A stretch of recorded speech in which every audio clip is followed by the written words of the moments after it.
शुरू कर रहे हैं और आज का जो विषय है मंत्र का स्वरूप क्या है।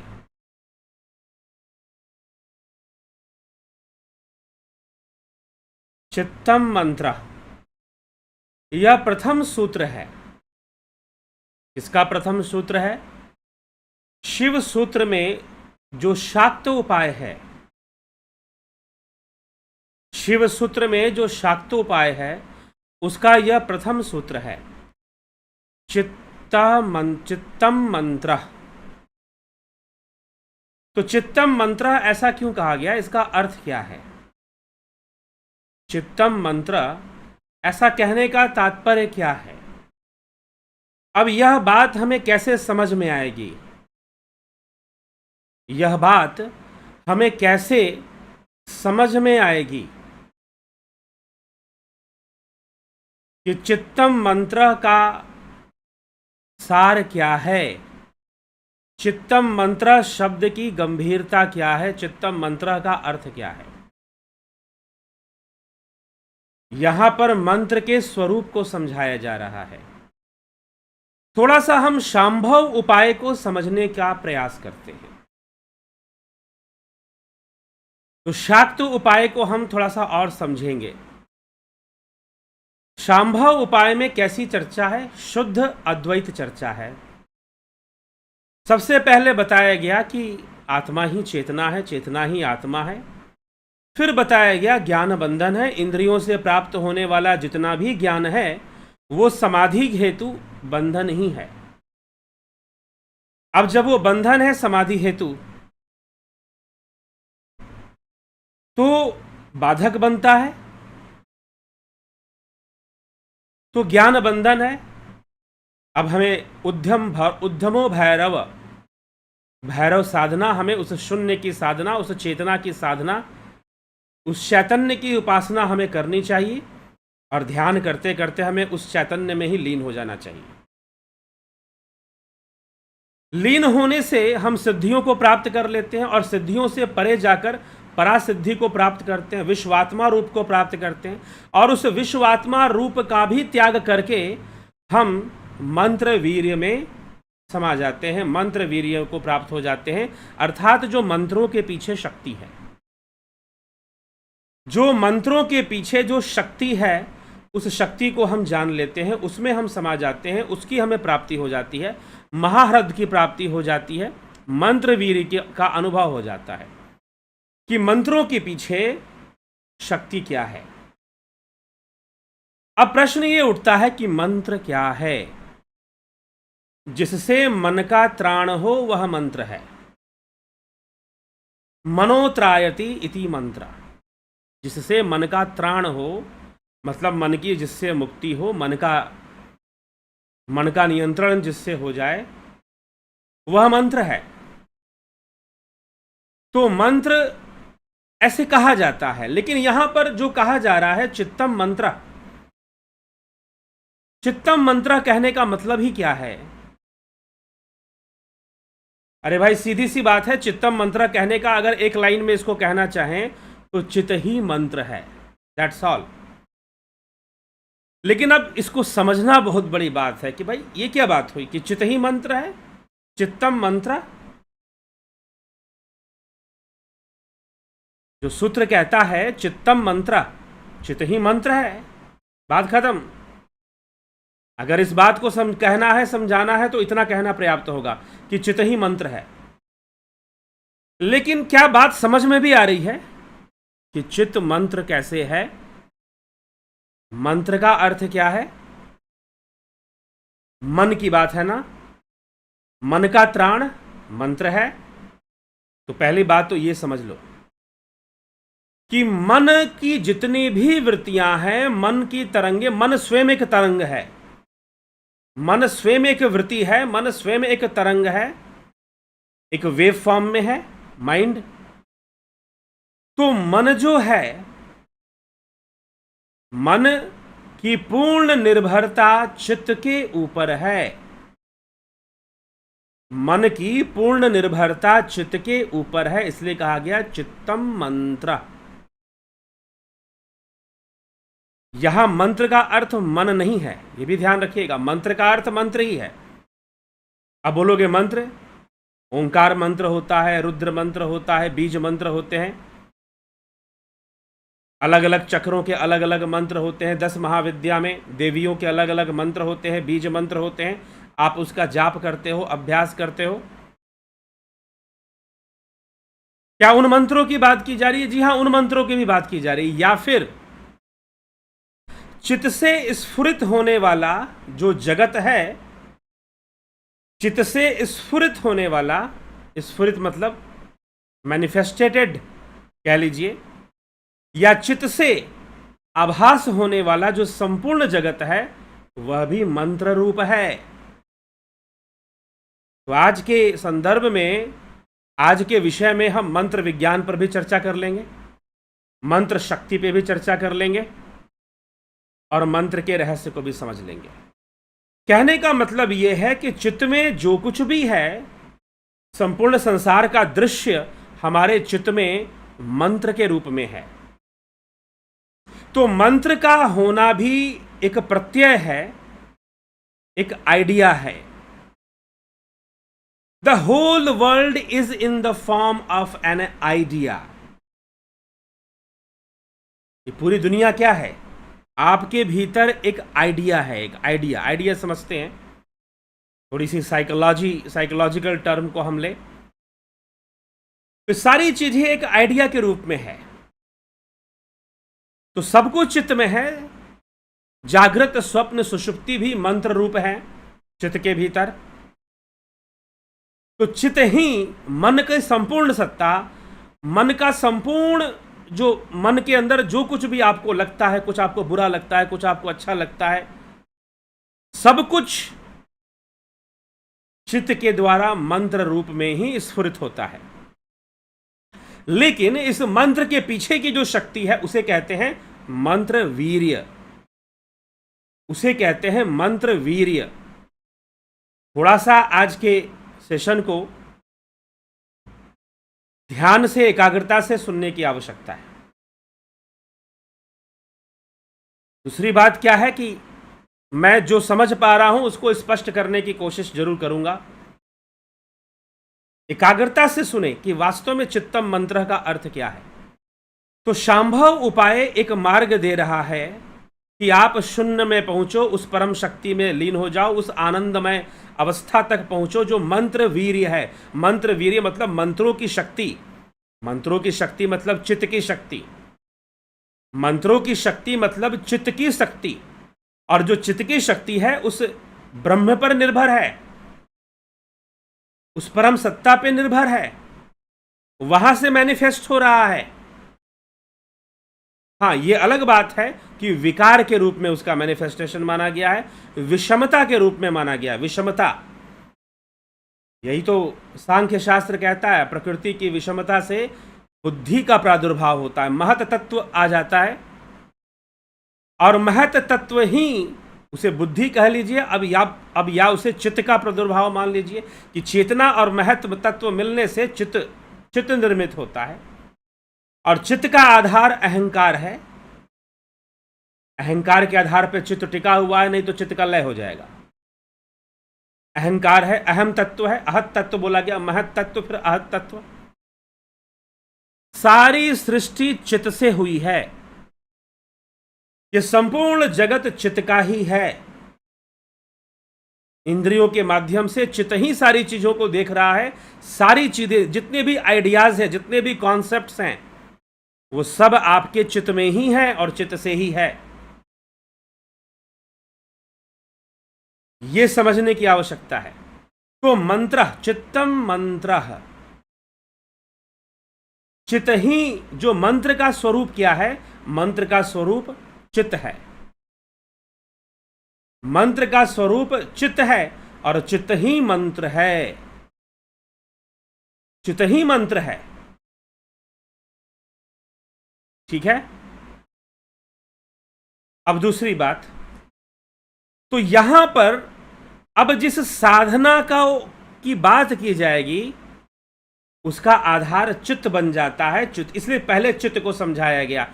चित्तम मंत्र, क्योंकि आइडियाज कहां से आने लगे, थॉट्स कहां से आने लगे, चित्त से इसकी शुरुआत हो जाती है। आपके पिछले कई जन्मों की जो डाटा है वो कहां स्टोर्ड है? आपके चित्त में स्टोर्ड है। आप अपना पिछला जन्म जानना चाहते हैं, अपने चित्त को खुरेदिए। कैसे खुरेदेंगे भाई? कैसे चित्त को खुरेदेंगे? किसी नुकीली चीज से? कैसे? यही तो समझना है, यही समझना है कैसे चित्त को खुरेदेंगे। चित्त का अनुसंधान कैसे होगा? तो मंत्र से होगा, मंत्र से होगा। संकल्प की दृढ़ता कैसे होती है? चित्त में होती है, चित्त की दृढ़ता होती है वास्तव में। तब संकल्प दृढ़ होते हैं। मंत्र की सिद्धि कैसे होती है? चित्त में होती है। मंत्र, चित्त को खुरेदना मतलब मंत्र की सिद्धि करना। जब किसी, अब ये थोड़ा सा अनुभव का विषय है, जिन लोगों ने मंत्र सिद्ध किया होगा, दोज नोज हाउ टू सिद्ध मंत्रा। बहुत एक अनुभव है, यह भी एक साधना का एक विचित्र अनुभव है जिससे मैं थोड़ा गुजरा हूं। मैं बहुत ज्यादा नहीं, क्योंकि शून्य वाली साधना में बहुत आनंद आता है, लेकिन मंत्र साधना के अनेकों अनुभूतियां होती हैं, लेकिन कॉन्सेप्ट क्लियर होने चाहिए और मंत्र साधना का तरीका बहुत सही होना चाहिए।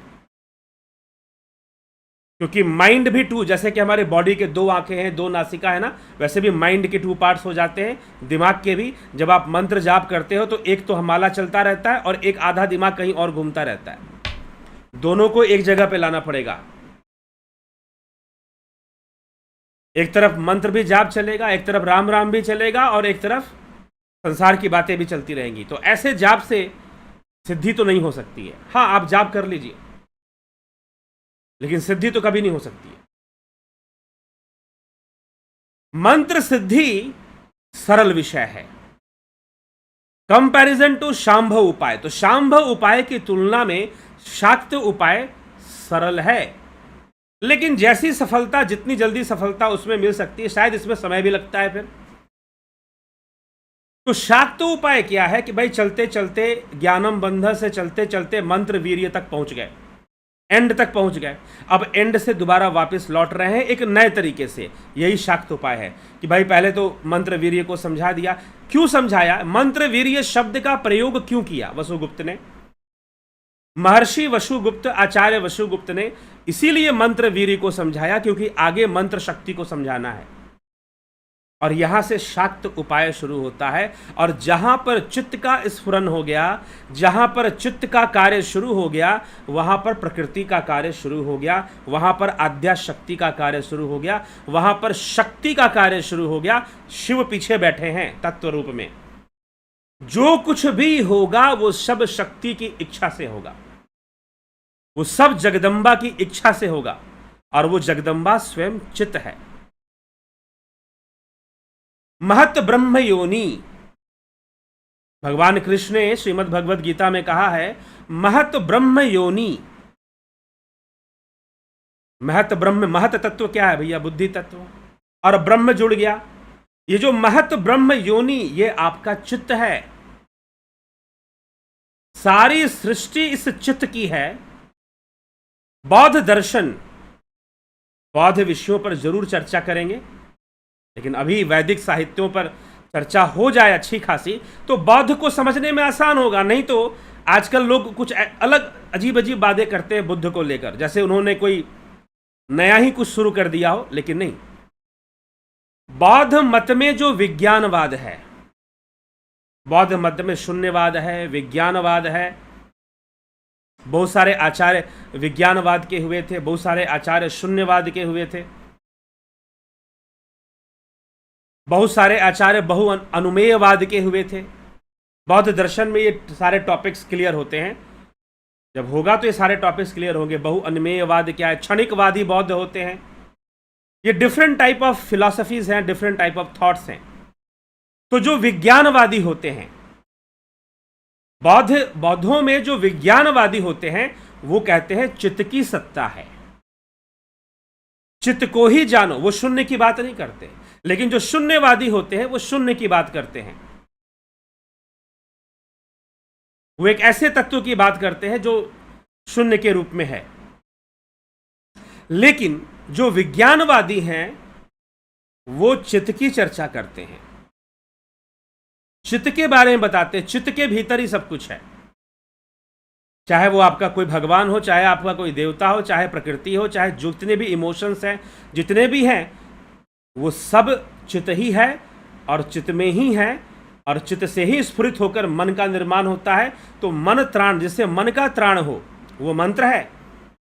तो एक्चुअल में मन को कौन कंट्रोल कर रहा है? चित्त कर रहा है, माइंड की एक्टिविटीज को।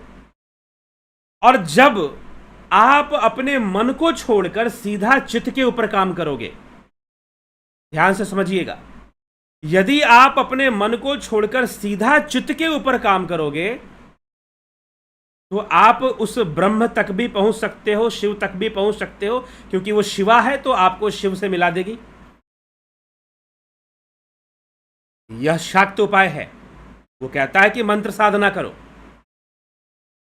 तुम्हारे लिए शांभव उपाय हर साधारण मनुष्य के लिए सहज ना होने के कारण शाक्त उपाय को अभी प्रतिपादन किया गया। और दूसरी बात कि चित्त का अनुसंधान कर कर, मंत्र साधना कर कर आप, यदि आप सही तरीके से मंत्र सिद्धि करते हैं और चित्त के विज्ञान को समझ लेते हैं, तो आप संसार में भी ऐसी कोई वस्तु नहीं है जो आप अपनी मंत्र शक्ति से प्राप्त नहीं कर सकते। आप सब प्राप्त कर सकते हैं अपनी मंत्र शक्ति से। लेकिन मंत्र का विज्ञान ही व्यक्ति को सही से समझ नहीं आता, तो बाकी बातें कहां से समझ में आएंगी? मंत्र जाप करना मतलब अपने चित्त पर काम करना। आप मन पे नहीं काम करते, सीधा चित्त पे काम करते हैं आप। जब आप मंत्र जाप करते हैं, किसी मंत्र को सिद्ध करने का प्रयास करते हैं, तो आप किसके ऊपर काम कर रहे हैं? चित्त के ऊपर। और जब बहुत मंत्र जाप हो जाता है तो चित्त जो है उस मंत्र से सिद्ध होता है, और चित्त जो इच्छा कर देता है, चित्त में जो संकल्प आ जाता है, वो सजीव हो जाता है, वो सामने आ जाता है। तो मंत्र सिद्धि ऐसे होती है। तो इसलिए मंत्रणा, मन के जितने भी क्रियाकलाप हैं वो सब के सब चित्त के द्वारा ही स्पंदित हो रहे हैं, वाइब्रेट हो रहे हैं। स्पंदित होने का मतलब वाइब्रेट हो रहे हैं, क्रिएट हो रहे हैं। और ये संपूर्ण संसार मंत्र रूप में चित्त के अंदर ही है, और चित्त स्वयं ही मंत्र रूप है, और मंत्र स्वयं ही चित्त स्वरूप है। मंत्र स्वयं ही चित्त स्वरूप है। जो इस रहस्य को जानता है वह किसी मंत्र के प्रति एक ही भाव हो जाता है, साधना करता है, सिद्ध करता है मंत्र को, और उस मंत्र के प्रति एक ही भाव होकर चित्त में आने वाली अन्य वृत्तियों का निरोध कर देता है। और अन्य वृत्तियों का निरोध कर कर चित्त को एक ही तरंग से तरंगित कर कर अंत में उस तरंग को भी शांत कर कर शून्य में लीन हो जाता है। यही पतंजलि योग सूत्र का सार है। ब्रह्म में लीन हो जाता है, शिव में लीन हो जाता है, मंत्र वीर्य में लीन हो जाता है। वही तो संपूर्ण, वो जो शून्य की अवस्था है, वही मंत्र की शक्ति है। एक मंत्र वीर्य में हमने इसको स्पष्ट कर दिया। लेकिन आज चित्त और मंत्र की भी शक्ति है। जी हां, ये संपूर्ण साम्राज्य चित्त का है।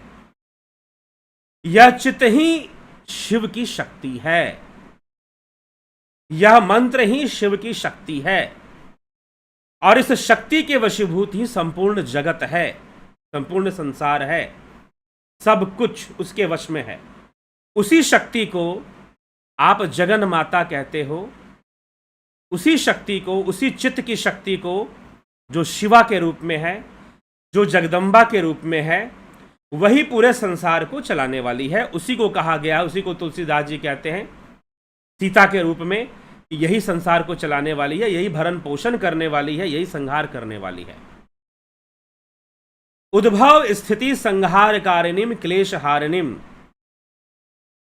चित्त से ही सारे मंत्र रूप में, चित्त से ही सारा संसार उत्पन्न हो रहा है।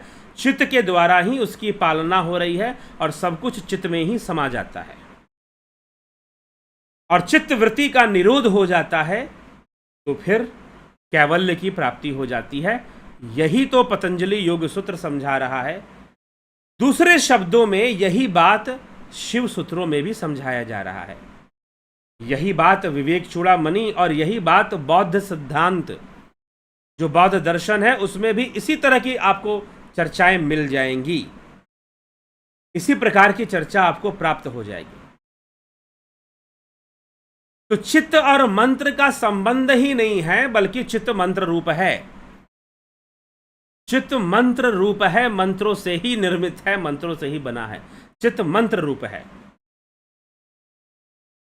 इसीलिए चित्त में हम जो भी मंत्रणा कर रहे हैं, जो भी संकल्प कर रहे हैं, उसका संबंध यदि चित्त से बन गया तो वो सिद्ध हो जाएगा। ये मंत्र जाप का सूक्ष्म विज्ञान और सिद्धांत है। मंत्र सिद्धि कैसे होती है पता है नहीं कुछ। मंत्र ले लिए, वशीकरण मंत्र करेंगे, ये करेंगे, अरे सब कर सकते हो, लेकिन पता भी तो होना चाहिए क्या चीज है। जब तक उसका संबंध चित्त से नहीं बनेगा, और चित्त से संबंध बनाने के लिए ही आप मंत्र जाप करते हो, अभ्यास करते हो, सिद्ध करने के लिए, चित्त पर उसकी छाप पड़ जाए, चित्त तक उसकी पहुंच हो जाए। और जब कोई मंत्र चित्त में दृढ़ हो जाएगा, चित्त में संकल्पित हो जाएगा, तो वो सिद्ध हो जाएगा। इसीलिए योगी जो शून्य की साधना करने वाले योगी है ना, उनके द्वारा मंत्र बड़ी जल्दी सिद्ध होता है। वो मंत्रों को बहुत जल्दी सिद्ध कर लेते हैं, बड़े आसानी से कोई भी मंत्र सिद्ध कर लेंगे। वहीं साधारण मनुष्य को बहुत मेहनत करनी पड़ेगी मंत्र सिद्धि के लिए, क्योंकि संपूर्ण संसार मंत्र रूप में चित्त में है। संपूर्ण संसार मंत्र रूप में ही चित्त में है। तो चित्त वो वस्तु है जो आपको, यदि आप उस चित्त के साइंस को समझ लेते हैं, चित्त के विज्ञान को, चित्त के ज्ञान को अच्छे से जान लेते हैं, संसार में कोई ऐसी वस्तु नहीं है जो आपको प्राप्त नहीं हो सकती। आप पूरी दुनिया पे राज कर सकते हैं, आप सारी सिद्धियों को प्राप्त कर सकते हैं। जितनी भी परिमित सिद्धियां हैं, अभी पीछे हमने सिद्धियों की बात की थी, परिमित सिद्धियों की, तो जितनी भी परिमित सिद्धियां हैं वो सब की सब चित्त की सिद्धियां हैं। पंच तत्वों का नियंत्रण हो गया, विश्व का निर्माण हो गया, किसी भी शरीर में चले जाना, पर काया प्रवेश कर जाना, अंतर्धान हो जाना, अष्ट सिद्धियां हो जाना, भैया ये किसका है? सब ये किसकी शक्ति है? चित्त की शक्ति है। ध्यान से समझिएगा, ये चित्त की शक्ति है, ना कि ये आत्मा की शक्ति बताई गई है। आत्मा तो सर्वव्यापी है, और जहां सर्वव्यापकता आ जाएगी वहां सिद्धियां नहीं रहती हैं। फिर जहां सर्वव्यापकता वहां तो मोक्ष है, वहां तो परमानंद है। इसलिए सिद्धियों में तो बंधन है ना, चित्त में बंधन है, चित्त ने मंत्रों से बांध के रखा हुआ है।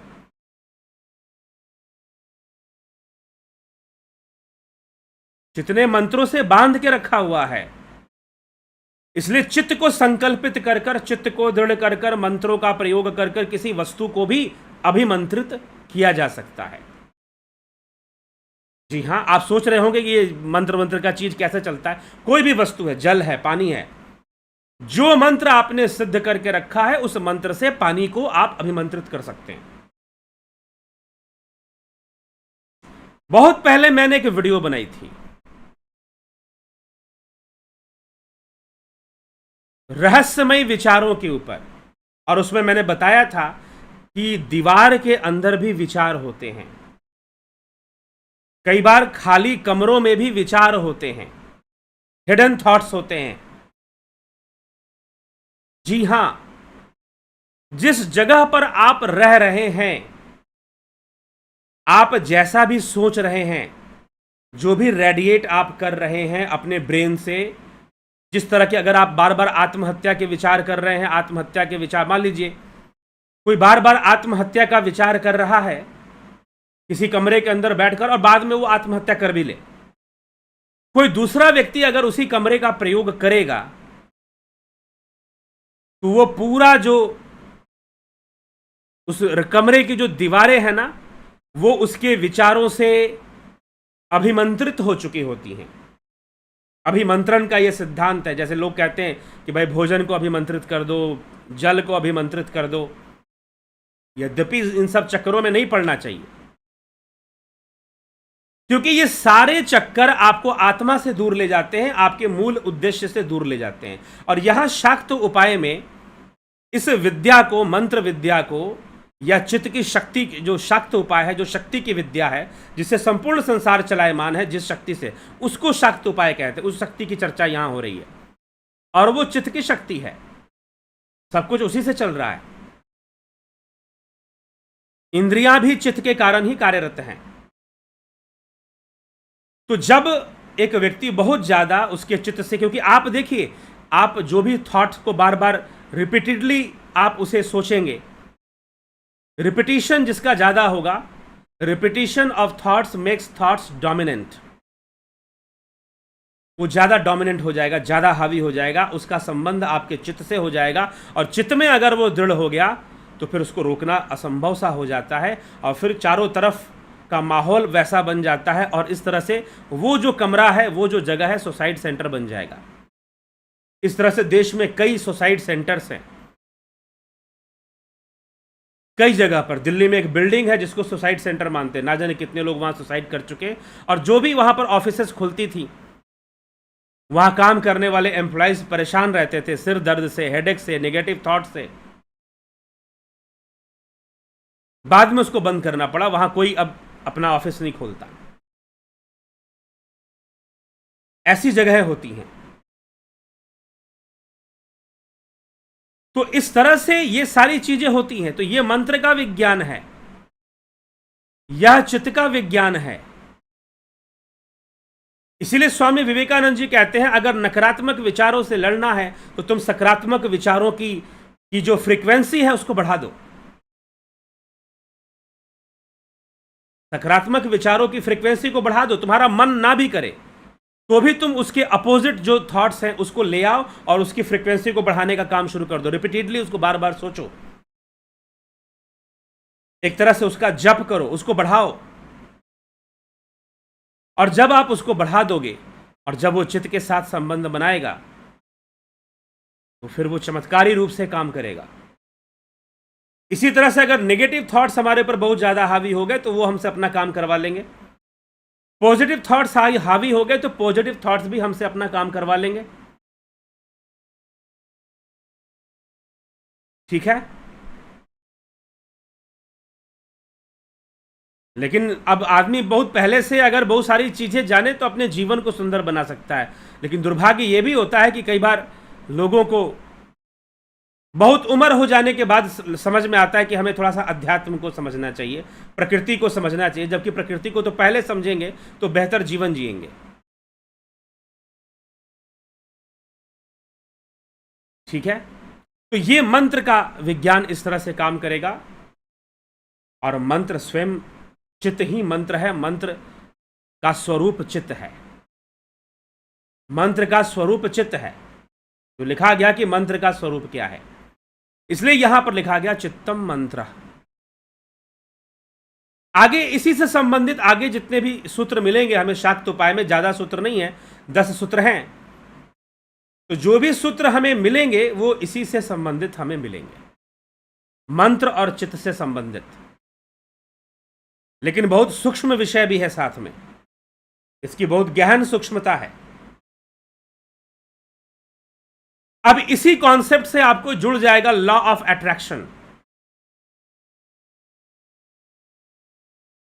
आजकल बहुत चलता है ना लॉ ऑफ अट्रैक्शन। कोई एक डॉक्यूमेंट्री फिल्म बनाई गई कि लॉ ऑफ अट्रैक्शन नामक कोई चीज होती है।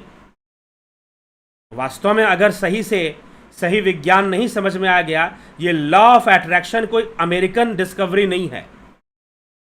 यह हमारे शास्त्रों में बहुत पहले से लिखा हुआ है, कोई नई बात नहीं है ये।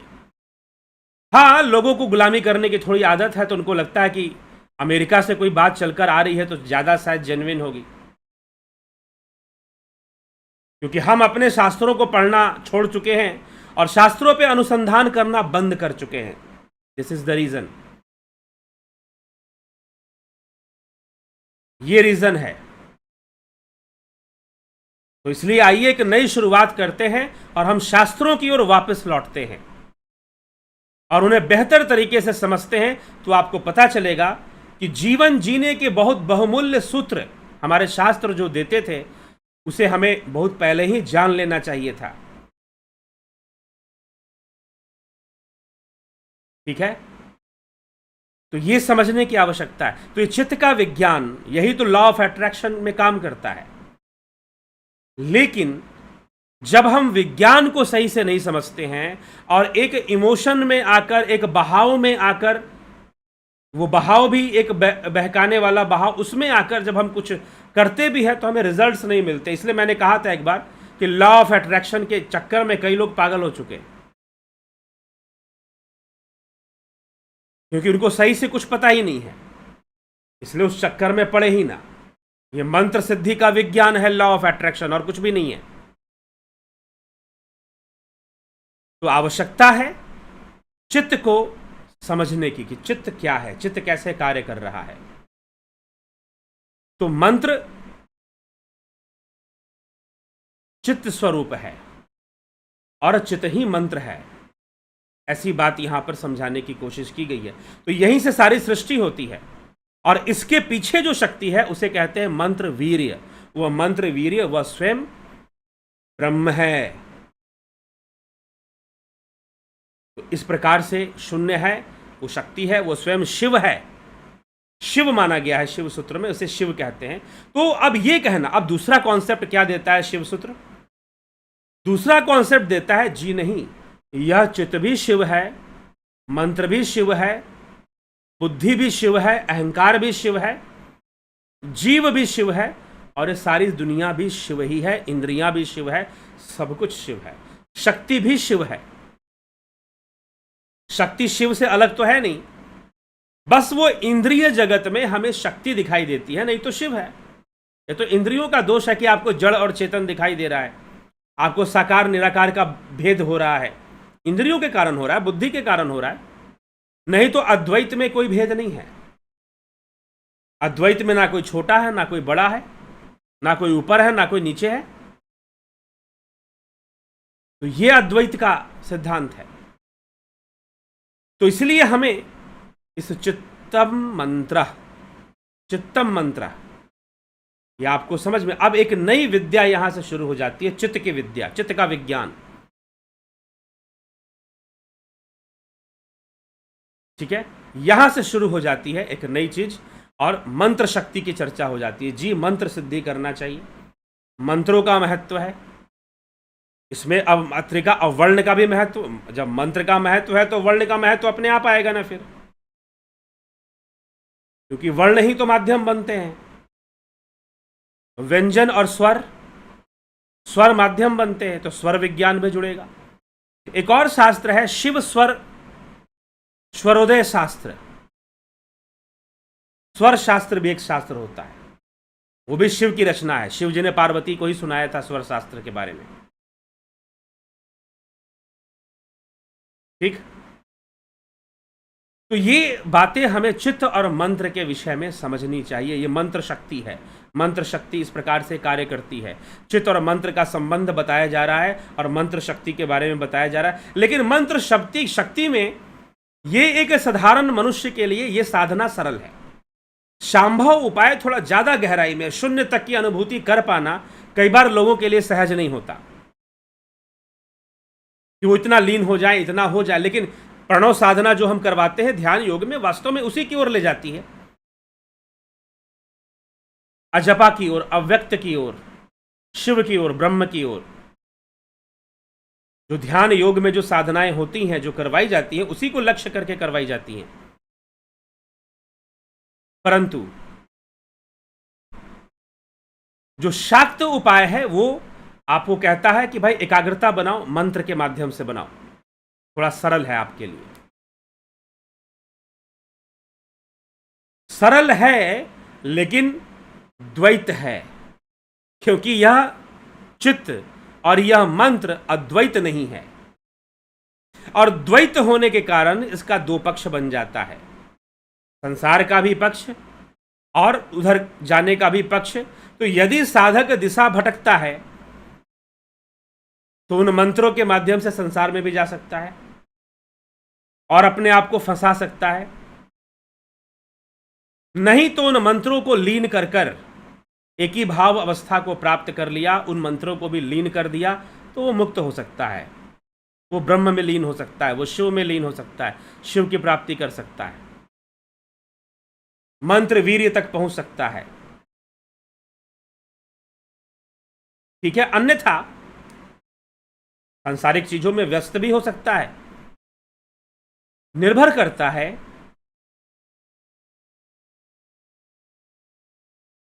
आवश्यकता है इस विषय को समझने की, चित्त और मंत्र के विषय को। तो ये मंत्र शक्ति का यह विषय है। तो चलिए, अभी बहुत सारे सूत्र हैं, एक अलग ही चैप्टर शुरू हो रहा है, समझिए, थोड़ा सा एक अलग विचारधारा शुरू हो रही है यहां से, लेकिन जरूरी है समझना, गंभीर विषय है अध्यात्म के, समझ लें तो शायद अपने जीवन के लिए बहुत कुछ हम कर सकते हैं। ठीक है, तो चला जाए फिर, आपकी टिप्पणियां, आपके कमेंट्स पढ़ लेते हैं। तो मन चित्त, चित्तम मंत्र, चित्त ही मंत्र है, मंत्र चित्त स्वरूप है, ये बात आपको समझ आ गई होगी, क्योंकि संपूर्ण जो स्पंदन है, संपूर्ण जो जगत है, वो चित्त से ही स्पंदित हो रहा है, चित्त में ही हो रहा है। जो भी आप इंद्रियों से देख रहे हैं उसका सब चित्त में प्रतिबिंबित हो रहा है, इसलिए संपूर्ण जगत भी मंत्र रूप है, चित्त के भीतर मंत्र के रूप में है, in the form of idea ही है। एक आइडिया ही तो है, एक वर्ल्ड, और क्या है? The notion of world, it depend on your sensual experience. ठीक, तो ये सारी चीजें हैं जो चित्त से संबंध रखती हैं, और चित्त का ही ये सारा व्यापार है। तो और उसी के व्यापार को, वही शक्ति है, वही परम शक्ति है, वही शिवा है, वही जगदम्बा है, वही प्रकृति है जो सब कुछ कर रही है। तो चलिए, उसी के द्वारा सब हो रहा है, वही सब कुछ करने वाली है, तो उसी की शक्ति काम कर रही है जगत में। आगे बढ़ते हैं और आपके टिप्पणीज, आपके कमेंट देखते हैं। नवजोत नाथ जी, अहम ब्रह्मास्मि, जगत नारायण, कमलेश खैरनर, रविंद्र मकवाना, राजू पाल हरी, शर्मानंद पंडित, विनोद कुमार शर्मा, सरोज कृष्णानी, सविता नायक, अजीत अपराजित, अबनी प्रधान, गोविंद प्रसाद नीमा, रमेश पेशवानी, उषा श्रीवास्तवा, अशोक माली,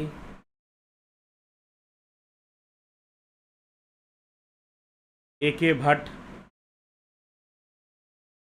ठीक है। ओम तत्सत। सूक्ष्म जीव एवं पुरुषश्च के 8 में से 6 तत्व मन, बुद्धि, चित्त, अहंकार, इंद्रिय और भूत प्रकृति के तत्वों का विकास है। तो क्या 7वां कामना और 8वां कर्म प्रकृति के गुण हैं? जी हाँ, प्रकृति के तत्व और गुणों का ही तो विकास है। आपने कहा कि पुरुषक 8, 6 जो है ये इंद्रियां, भूत, प्रकृति के तत्वों का विकास है। प्रकृति के तत्व भी गुणों का विकास है।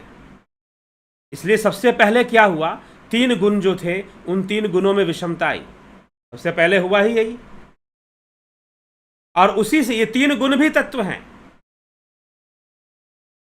ठीक ना। ये 3 गुणों को भी, 3 गुणों से ही विषमता आई, और विषमता से पहला तत्व बन गया बुद्धि।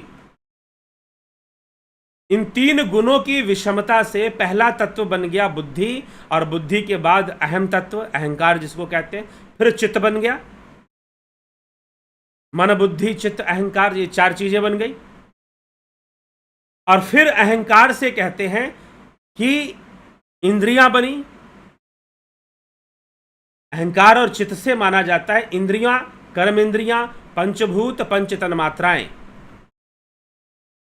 तो 5 ज्ञान इंद्रियां, 5 कर्म इंद्रियां, 5 तन्मात्राएं, पंचभूत हो गया 20, और ये 4 मिलाकर हो गया 24, ठीक है। और एक बच गया कौन सा तत्व? पुरुष तत्व। वो 25वां तत्व है पुरुष तत्व। ऐसे सांख्य दर्शन में तत्वों की चर्चा आती है। तो आपने जो कहा कि तत्वों से बने हैं, तत्वों का विकास है, जी नहीं, गुणों का ही विकास है। जो 3 गुण है उनकी विषमता से ही बुद्धि अस्तित्व में आती है, उनकी विषमता से ही चित्त और अहंकार अस्तित्व में आते हैं। तो कर्म और कामना भी उन्हीं की उसमें आते हैं। तो ये पुर्यष्टक की बात है, सूक्ष्म शरीर की बात है, तो वहां पर ये कॉन्सेप्ट आता है। ठीक है, सूक्ष्म शरीर का वीडियो देखेंगे तो उसमें 8 तत्वों को बताया गया है। विनोद कुमार सूद जी, श्वेता राय सिन्हा जी, नवोजोत नाथ, शिवा शर्मा, कन्हई कुमार जी, आशा रानी जी, रूपलाल विश्वकर्मा जी, दयानंद जी, श्वेता कुमारी जी, उत्कर्ष तिवारी, भिखू कुशाड़िया, रामविलास जी, संजीव कुमार, रतन सिंह, विकास,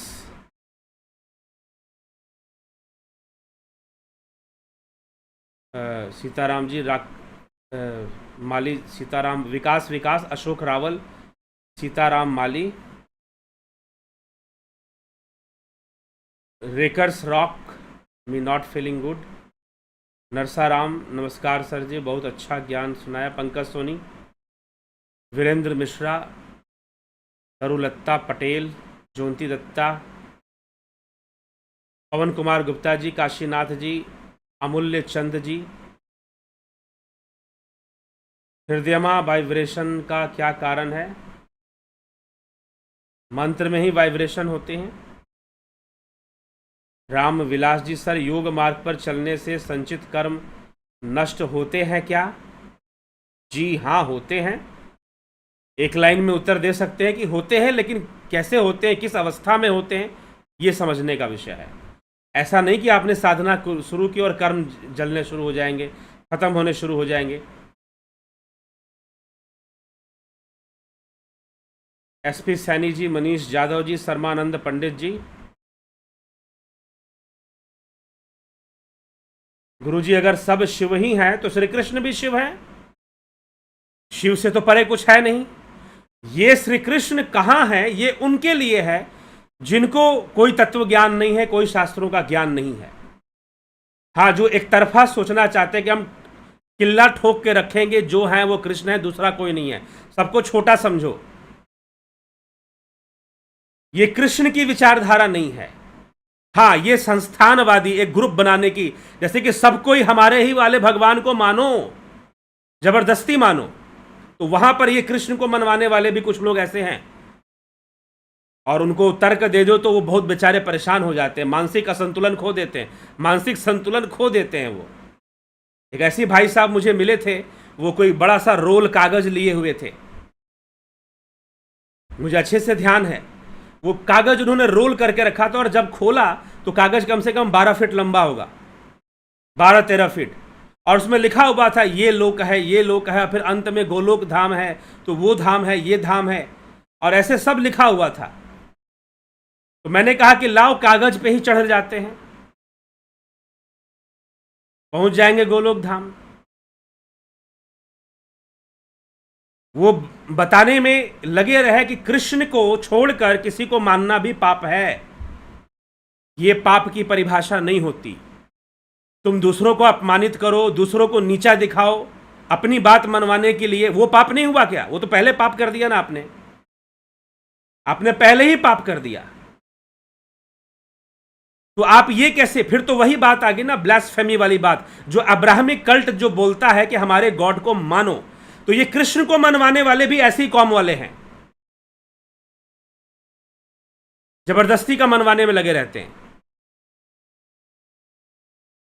ठीक है, तो ऐसी विचारधारा से सुरक्षित करके अपने आप को, भगवान कृष्ण क्या कहते हैं? अहम आत्मा गुडाकेश सर्वभूताशिष्टा, अर्जुन मैं सबके भीतर आत्मा रूप में हूं, मैं ही आत्मा हूं सबके भीतर, आत्मा रूप में नहीं हूं। मैंने गलत बोला आत्मा रूप, लेकिन कृष्ण कहते अहम आत्मा, मैं ही आत्मा हूं।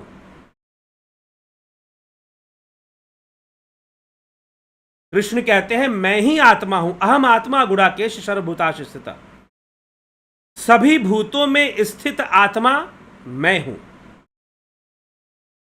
यह श्रीमद् भगवद गीता कहती है।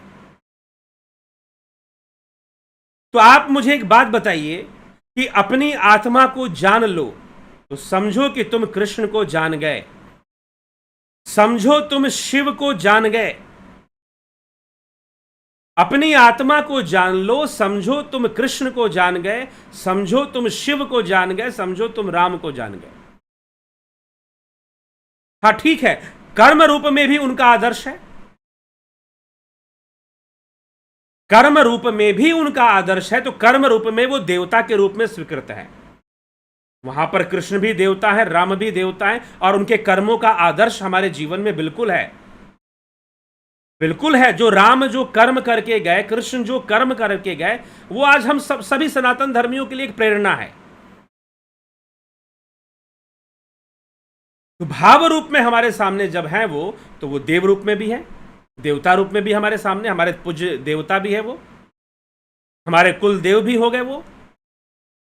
तो इसीलिए उनकी पूजा, जो वैदिक विधि से जो पूजा यज्ञ होता है, उसके माध्यम से हमें उनकी पूजा भी करनी चाहिए। लेकिन आत्मा को जान जाओ, अहम आत्मा गुड़ाकेश, मैं सबकी आत्मा ही हूं। आत्मा को जान गए तो समझो कृष्ण को जान गए, समझो शिव को जान गए। ठीक है, अब चिंता करने की जरूरत नहीं है। आशा रानी जी बहुत अभिनंदन। मनीष यादव जी, मंत्र जप अति उत्तम उद्देश्य जपा जप है। विष्णुचंद्र मौर्य जी प्रणाम जी। राम लखन राजपूत जी, सूरज जी,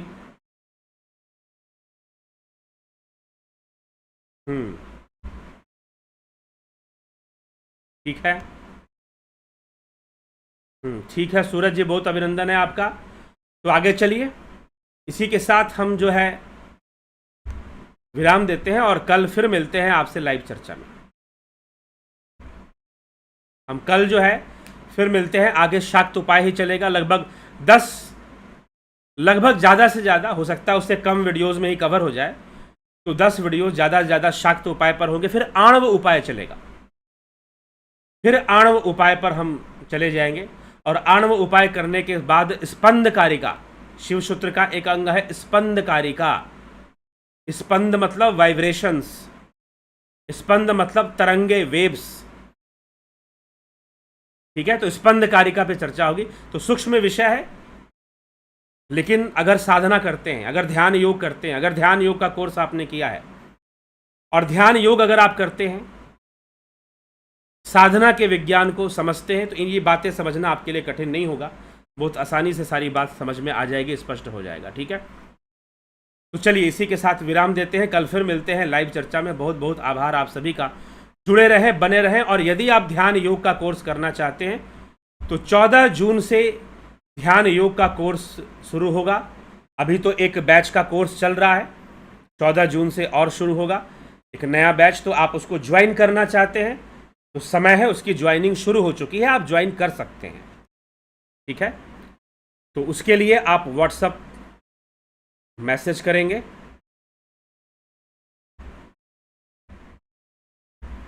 इस नंबर पर आप व्हाट्सएप मैसेज करके या टेलीग्राम मैसेज करके आप जो है ध्यान योग का कोर्स करने हेतु सारी जानकारी आप ले सकते हैं।